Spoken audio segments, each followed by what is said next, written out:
Well, it seems there are some people that you just can't talk about on the internet without going viral. Mark Driscoll is one of them. There's some podcasts out about him, and sure enough, everybody's talking about it. Everybody's searching for it. So that's what we're here for. I'm Joel Fieri. Stay tuned.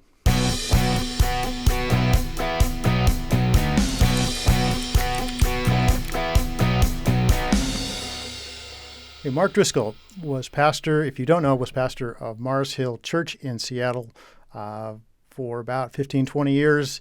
And about 7 or 8 years ago, his church basically fell apart. His ministry fell apart. He had to leave his church, and his church is no longer there. And there is a series of podcasts called The Rise and Fall of Mars Hill that Christianity Today is doing. And I had a chance to listen to the opening podcast on that, and it brought back some thoughts and memories I had back then 7 or 8 years ago when all this was going down. And I wanted to just reflect on them, since that's what we're here for, is to talk about what all of you have been searching for and what's going on the internet as it pertains to the Christian world. So basically the story is back in the 90s, Mark Driscoll was really one of the first of what they call punk rock spirited pastors, hip, urban pastors that were reaching out and trying to reach people who were urban, postmodern, had that kind of vibe to it. As far as I know, he was one of the first to have the slicked back kind of Carl Lentz hairdo kind of thing that so many pastors adopted. He was young, and his church kind of had a young industrial kind of urban vibe to it, which, if you know Seattle at all, I lived in Seattle for a while, really appealed to Seattleites. And his church was huge. He had tens of thousands of people attending his church, hundreds of thousands, if not millions of people downloading his sermons and podcasts.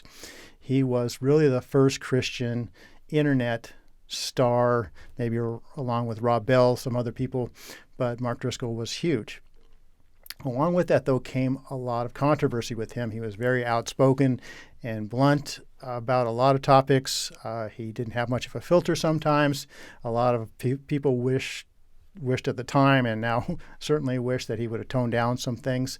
But a lot of what he said appealed especially to young men who were feeling lost in postmodern culture, who didn't see themselves as having a place in traditional church and maybe in the culture as a whole. And he told them, hey, man up, stop playing video games, stop watching porn, provide for your family, protect your family, do things right. And that appealed to a lot of young men. He had a lot of success early on at a young age. And one of the things that this podcast brings up, and I remember thinking at the time, and when I was reading about it, and I have a little bit of a connection to it, as I'll get to in a minute, but I remember thinking this is an accountability issue.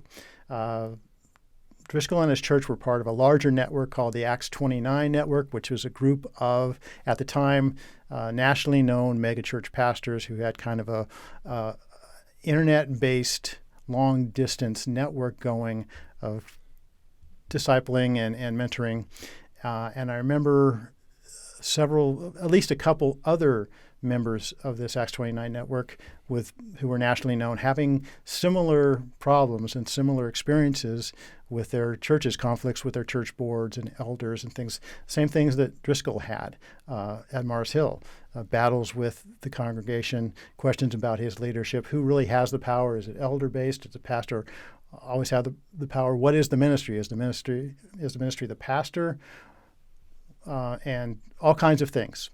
One of the pastors in the Acts 29 network who didn't have this controversy nailed, I remember reading in an article, he said, we tried to do accountability long distance, and it didn't work. You can't have long distance accountability and long distance discipleship. It has to be face to face. It has to be person to person, especially with men, pastors or Christian men. It doesn't matter. Men, there's a lot of dynamics that go on with us when we're together, when we're in the same room or in the same space. Men size each other up. We read body language. We read handshakes. You can tell a lot about a man by the way he shakes your hand. You really can. Tone of voice, facial expressions, all these things are key and crucial in holding men accountable and discipling them and gaining their respect, in gaining their ear, in you gaining a voice with them. I don't think Driscoll had this. If he did have these kind of men in his life, I think their jobs probably depended on pleasing him because they were part of his church under his employ.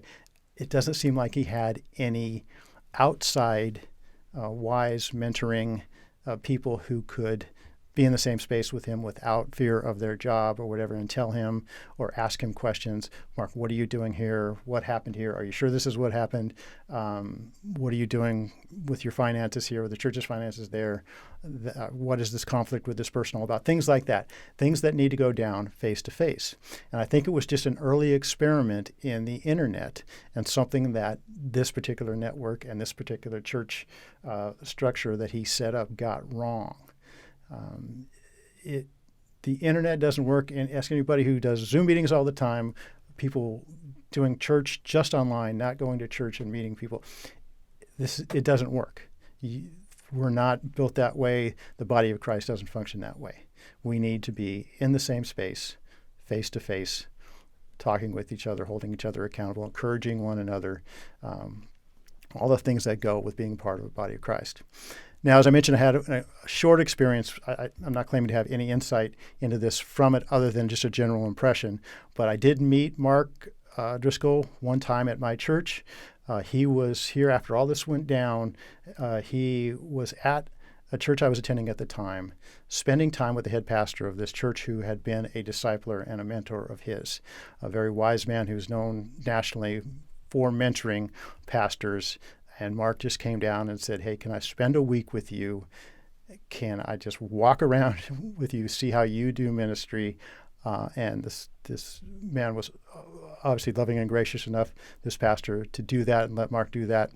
And I remember meeting him in the parking lot, meeting and saying I was glad he was with us. I met his wife, and I thought, well, there's a face to pray for, because his wife, I'm sure, went through a very bad time through all of this controversy. Spouses and wives always do when these things go down.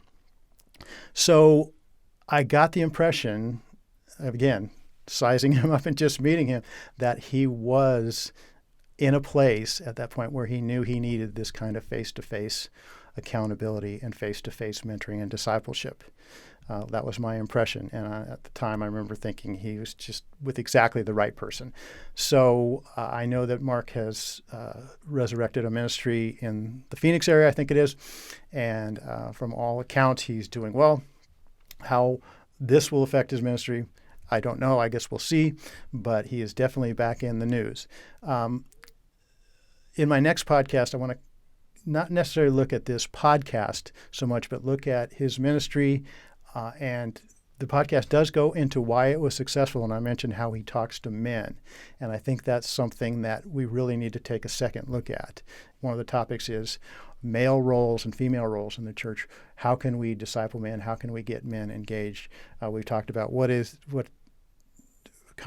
masculinity, toxic masculinity versus godly masculinity. What are the roles and expectations of men in the church and the body of Christ? So stay tuned for that. Again, check out The Rise and Fall of Mars Hill. It's on Christianity Today's website. It's on Spotify. Look it up. I think it's worth looking at.